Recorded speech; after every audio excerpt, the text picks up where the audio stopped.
Evening. Good evening बोलेंगे, शाम का टाइम होने वाला है। तो मैं बच्चा ये बोल रहा हूँ कि सभी लोग इस वीडियो को शेयर ज़्यादा से ज़्यादा लोगों को पहुँचा दें और इसको और सब्सक्राइब थोड़ा बढ़वाएं बच्चा यार। 40 43 44 45 व्यूज़ आ रहे हैं, कुछ मज़ा नहीं आ रहा है इसमें। मैं सीरीज़ चला रहा हूँ तो इस सीरीज़ को थोड़ा थोड़ा बढ़ाएं, ठीक है बच्चा। देखो आज मैं क्वेश्चन कराने वाला हूँ मोस्ट इंपोर्टेंट 120 क्वेश्चन का। अभी तक अपन 13 क्वेश्चन कर सके, यानी 30 क्वेश्चन अपन ने कर लिए हैं। अब इसके आगे जो क्वेश्चन है वो और करा रहा हूँ। मुश्किल से 8 से 10 वीडियो और आएंगी, उसमें तुम्हारे 120 क्वेश्चन पूरे कवर हो जाएंगे। उसमें ऑब्जेक्ट भी, fill in the blanks and matching सारे क्वेश्चन मैं करवाने वाला हूँ बच्चा। टेंशन नहीं लेने की आपको जरूरत है 8th क्लास वालों। सुनिए बेटा, यहाँ पर इसमें find the volume of cube of side 5 centimetre square, यानी जो क्यूब होता है, यानी वॉल्यूम ऑफ क्यूब होता है, उसकी 1 सेंटीमीटर की जो साइड होती है वो 5 सेंटीमीटर आई है बच्चा। तो मैं बोलूंगा volume of cube. Volume of cube क्या होता है? साइड का क्यूब होता है। किसका क्यूब होता है? तो साइड का क्यूब होता है। तो साइड की वैल्यू क्या दी है? 5 सेंटीमीटर। तो 5 सेंटीमीटर का क्यूब होता है। तो 5 सेंटीमीटर को मैंने 3 बार लिख लिया, 5 सेंटीमीटर 5 सेंटीमीटर इंटू 5 सेंटीमीटर। तो मैंने 3 बार लिया, 5 5 जा 25 और 25 जा कितना हो जाए? 125 हो जाए। तो अपना क्या हो जाएगा? अच्छा आंसर हो जाएगा। सुनिए अच्छा, आगे का क्वेश्चन देखिए, उतार लीजिए बच्चे इसको, क्वेश्चन को। अच्छा इंपोर्टेंट क्वेश्चन है बच्चा, सुनिए। इसके बाद एक और क्वेश्चन करवा रहा हूं मैं, इंपोर्टेंट है, मोस्ट इंपोर्टेंट क्वेश्चन लगाइए उसको। सुनिए बच्चा, इसमें क्वेश्चन नंबर एक और है, फाइंड द साइड। नंबर पे मत जाइए बेटा कि नंबर कौन सा डल रहा है कौन सा नहीं डल रहा है। Find the side of a cube whose lateral surface area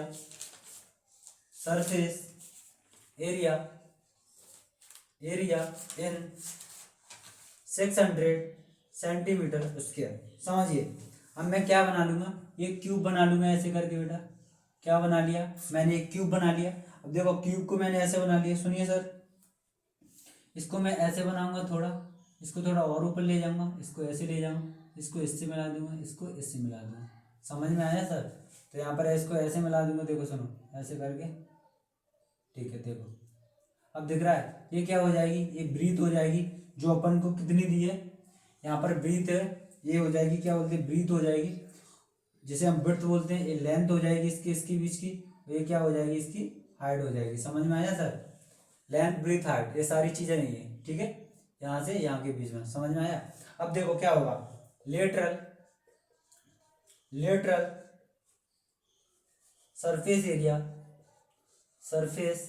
area of cube कितना दिया है? 4 साइड स्क्वायर। क्या होता है? 4 साइड स्क्वायर होता है। समझ में आया? तो यहाँ पर बोलेंगे अपन, तो 600 सेंटीमीटर स्क्वायर बराबर 4 इंटू साइड स्क्वायर। समझ में आया? देखो अब क्या होगा, therefore side of cube root में जाएगा 600। समझ में आया? रूट में जाएगा 600 अपॉन 4 आ जाएगा। समझ में आया? अब 4 से 600 को डिवाइड करेंगे तो 150 यानी 150 बार चला जाएगा। यहाँ पर 150 के 150 के क्या कर लेंगे, अपन फैक्टराइजेशन करेंगे। देखो कैसे करेंगे, 2 से काटेंगे तो यहाँ पर 75 बार कटेगा, 3 से काटेंगे यहाँ पर 25 बार कटेगा, और यहाँ पर 5 से काटेंगे तो 5 5 जा और 5 बन जा 5। समझ में आया सर? ऐसे आ जाएगा। तो जिसका जो पेयर बन रहा है उसको बाहर लिखेंगे और इसका क्या कर देंगे अपन, इंटू कर देंगे। तो सर इसकी जगह पे मैं यहाँ पे लिख लूँ, देखो यहाँ पे लिख रहा हूँ, यहाँ पर 3 इंटू 2 क्या आ जाएगा? 6 आ जाएगा। यहाँ पर 3 इंटू 2 कितना आ जाएगा? 6 आ जाएगा। तो यहाँ पर 5 का 5 लिख दिया, 5 अंडर रूट में क्या आ जाएगा? 6। ये अपना क्या हो जाएगा? आंसर हो जाएगा। समझ में आया बेटा? परफेक्टली समझा रहा हूँ, एक एक चीज समझा रहा हूँ। समझ में आया? इंपोर्टेंट क्वेश्चन चल रहे हैं। देखो सुनो सर, अब इसके बाद रोम्बस का मोस्ट इंपोर्टेंट क्वेश्चन लगाइए। रोम्बस वाला, जो रोम्बस वाला क्वेश्चन है बेटा, मोस्ट इंपोर्टेंट वीवीआई क्वेश्चन है। इससे रिलेटेड बिल्कुल एग्जाम में क्वेश्चन मिलेंगे, एग्जाम में बिल्कुल रिलेटेड क्वेश्चन मिलने वाले हैं बच्चा। देखो सुनिए, यहाँ पर क्वेश्चन नंबर 3 कराने वाला हूँ। The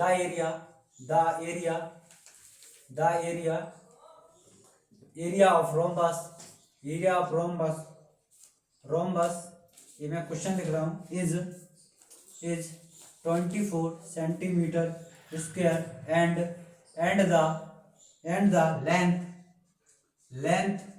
length of one of the diagram, sorry ये डायग्राम नहीं बेटा, डायगोनल है, डायगोनल अभी मैं समझाता हूँ डायगोनल्स क्या होता है। Is 8 centimetre find the other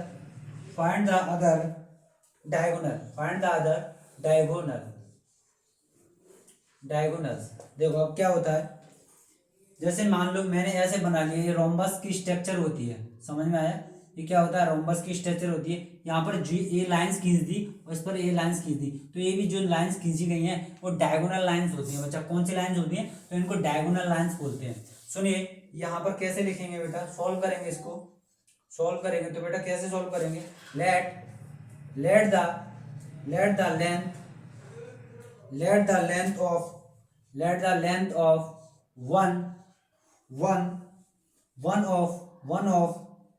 one of the diagonal क्या है, D1 बराबर, यानी जो डायगोनल होता है उसे हम D1 कहते हैं। तो क्या दिया है, 8 सेंटीमीटर दिया है। क्या दिया है, D1 क्या दिया है, 8 सेंटीमीटर दिया है। तो यहाँ पर एंड लिख लेंगे। तो एंड में क्या, length of other diagonal, length of other diagonal क्या हो जाएगी, तो यहाँ पर D2 हो जाएगी। तो D2 क्या करना है अपन को, फाइंड करना है। क्या करना है, फाइंड करना है। देखो कैसे फाइंड करेंगे, यहाँ पर एरिया ऑफ रोम्बस क्या होता है, इफ एरिया ऑफ रोम्बस क्या होता है, रोम्बस क्या होता है, एरिया ऑफ रोम्बस क्या होता है, 1/2 D1 इंटू D2 क्या होता है, 1/2 D1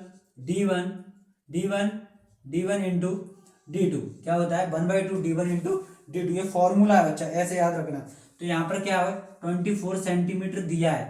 क्या है, 24 सेंटीमीटर क्या है अपन को, ये बच्चा गिवन है क्वेश्चन में। सेंटीमीटर बराबर स्क्वायर 1/2 मैंने जैसा कहते, यहाँ पर क्या है, D1 दिया है अपन को 8 सेंटीमीटर दिया है, इंटू D2 क्या है अपन को फाइंड करना है बच्चा।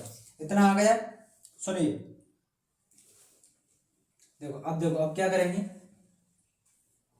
अब आगे देखो इतना हो गया। अब इसके बाद में इतना क्वेश्चन को थोड़ा मिटा देता हूँ, देखो बच्चों, क्योंकि बोर्ड पर जगह नहीं है इसलिए मैं नीचे करवा रहा हूँ, ठीक है। इतना आ गया। इसके बाद क्या आने का है बच्चा, इसके बाद ये आने का D2 बराबर 24 इंटू 2,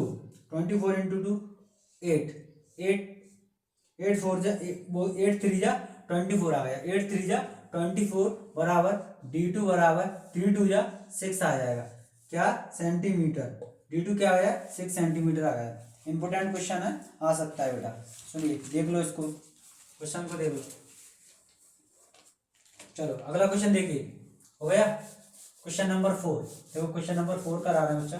क्वेश्चन नंबर 4 क्या कहेगा, देखो क्वेश्चन नंबर 4। ये बार कहना कि सर क्वेश्चन बहुत कम हो पा रहे हैं, 5 ही क्वेश्चन हो पा रहे हैं। बेटा मैं लिख भी तो रहा हूँ साथ साथ क्वेश्चन की, मैं कोई पीपीटी नहीं बना रहा हूँ। Find the height of cuboid whose 2023 में यहाँ से कीवर्ड से क्वेश्चन आया है बेटा। Whose this area is 18 centimetre square and volume is 19 centimetre square. समझ में आया। अब देखो क्या होगा बच्चा, इसमें ये होगा, यहाँ पर सॉल्व करेंगे। क्या सॉल्व करेंगे बेटा, यहाँ पर सॉल्व करना है। देखो वॉल्यूम क्या होता है, 19 सेंटीमीटर दिया है, तो यहाँ पर मैं लिखूंगा हर यहाँ पर लिखूंगा बेस एरिया।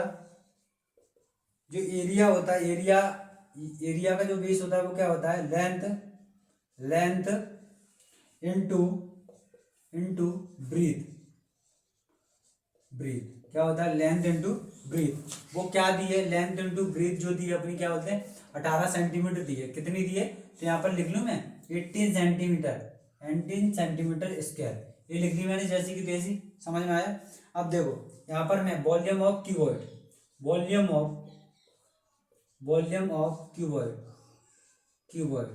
क्या होता है? वॉल्यूम ऑफ क्यूबॉइड दिया है अपने में, वॉल्यूम ऑफ क्यूबॉइड क्या है? 19 सेंटीमीटर स्क्वायर दिया है। समझ में आया बेटा? यहाँ पर वॉल्यूम ऑफ क्यूबॉइड का फॉर्मूला लगा दूंगा। Volume of cuboid, volume of cuboid क्या होता है? वॉल्यूम ऑफ क्यूबॉइड का जब मैंने फॉर्मूला लगाया तो यह होता है बेस यानी एरिया इंटू हाइट, यानी बेस एरिया इंटू हाइट। क्या होता है? बेस एरिया इंटू हाइट हो गया। यहाँ पर देखो बेटा कैसे जाएंगे अपन, बेस एरिया इंटू हाइट हो गया। नाउ बट क्या करेंगे? Now but according to question, यानी जो क्वेश्चन दिया है क्वेश्चन के अनुसार, अकॉर्डिंग टू के अनुसार होता है। किसके अनुसार? क्वेश्चन के अनुसार। यहाँ पर दिया है 19 सेंटीमीटर क्यूब बराबर 18 सेंटीमीटर स्क्वायर इंटू हाइट। क्या हो गया? हाइट हो गया 18। देखो 19 सेंटीमीटर स्क्वायर में मैंने लिख दिया, 18 सेंटीमीटर ये मैंने दिया है, और यहाँ पर ये लेंथ एरिया दिया है, और यहाँ पर ये क्या हो गया? हाइट क्या है? हाइट अपन को क्या करना है? फाइंड करना है बच्चा। सुनिए अब कैसे फाइंड करेंगे। यहाँ पर इसको मैं रब कर दूं, रब करने के बाद इसको मैं यहाँ पर ऊपर जाके क्या कर रहा हूँ? सॉल्व कर रहा हूँ। समझ में आया बच्चा? यहाँ पर ऊपर जाके मैं सॉल्व करूंगा। तो इसको कैसे सॉल्व करूंगा? Height of cuboid, height of cuboid क्या होगी? यहाँ पर जो 19 है, यहाँ पर 19 आ जाएगा बेटा, 19 आ जाएगा सेंटीमीटर क्यूब। यहाँ पर कितना आ जाएगा?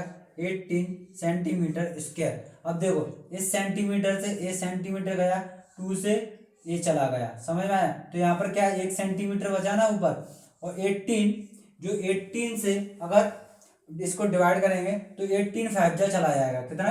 18 5 जा 19 होता है। तो कितनी बार चला गया? 5 बार। तो 5 सेंटीमीटर आ जाएगा, क्योंकि यहाँ पर 2 है, सेंटीमीटर स्क्वायर है, यहाँ पर सेंटीमीटर की है, तो क्यू यानी 2 से ये 3 चला जाएगा। समझे क्यों चला? तो यहाँ पर 1 सेंटीमीटर बचेगा कि नहीं सर? तो ऐसे बचेगा। ठीक है बेटा, ये अपना हो गया आंसर हो गया। क्या हो गया? आंसर हो गया। समझ में आया बेटा? देखो ऐसे करने का। सुनो क्वेश्चन नंबर 5, ये लास्ट क्वेश्चन देखेंगे। ये लास्ट क्वेश्चन देखने वाले बच्चा अपन, लास्ट क्वेश्चन है अपना। देखो